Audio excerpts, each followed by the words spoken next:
Le numéro de mars 2020 du mouvement communal consacrera une bonne partie de ses pages à l'interview du nouveau président de l'Union des villes et communes de Wallonie. Car en effet, depuis le début de cette année, Maxime D, bourgmestre de Braine-le-Comte, est devenu le premier libéral à exercer la fonction de président. Une fonction que l'on sait capitale pour la défense des intérêts des pouvoirs locaux.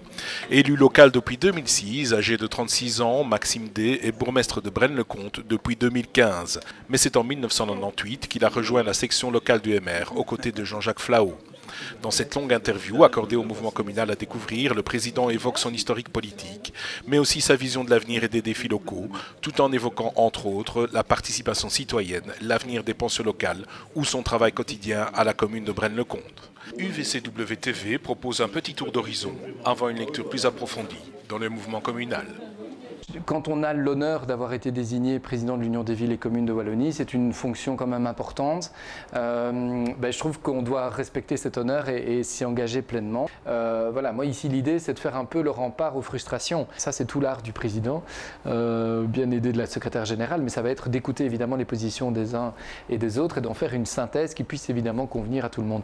Je dirais qu'à la limite c'est même plus simple que d'avoir un CA policier où tout le monde pense la même chose et ne dit rien. L'avantage d'avoir des plus jeunes, des gens d'expérience qui ont été ministres. On a des anciens ministres autour de la table aussi, on a des anciens bourgmestres, on a des bourgmestres toujours en fonction, on a des jeunes échevins, des conseillers communaux de l'opposition. Donc je pense que c'est intéressant d'avoir les positions de chacun qui vont un petit peu se frotter parce que on se nourrit toujours davantage du débat. Et c'est un peu comme ça que je vois ma présidence aussi au niveau politique. Parce qu'effectivement, c'est un peu unique d'avoir un libéral à la présidence de l'Union des villes, mais je ne suis pas arrivé en disant « bonjour, je suis MR et donc je vais changer drastiquement les choses ». Ça ne va pas m'empêcher de dialoguer, d'essayer de trouver des pistes de solutions, plutôt que d'aller systématiquement au front et être négatif. J'ai une manière d'amener un résultat qui est libéral peut-être, mais je respecte tout le monde et je considère tout le monde.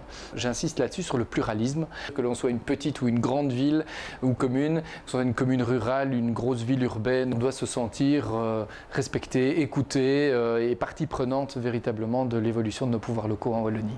Et donc d'ailleurs, mon cadeau de Noël de nouveau président, ça a été d'être invité, et c'est une première et c'est positif, d'être invité par les informateurs royaux pour pouvoir leur remettre les desiderata, donc le mémorandum des villes et communes belges cette fois-ci, défendre la position des villes et communes, qu'elles soient grandes ou petites, rurales ou urbaines. Et donc les enjeux ne manquent pas et je suis certain qu'on aura l'équipe nécessaire aussi pour les affronter.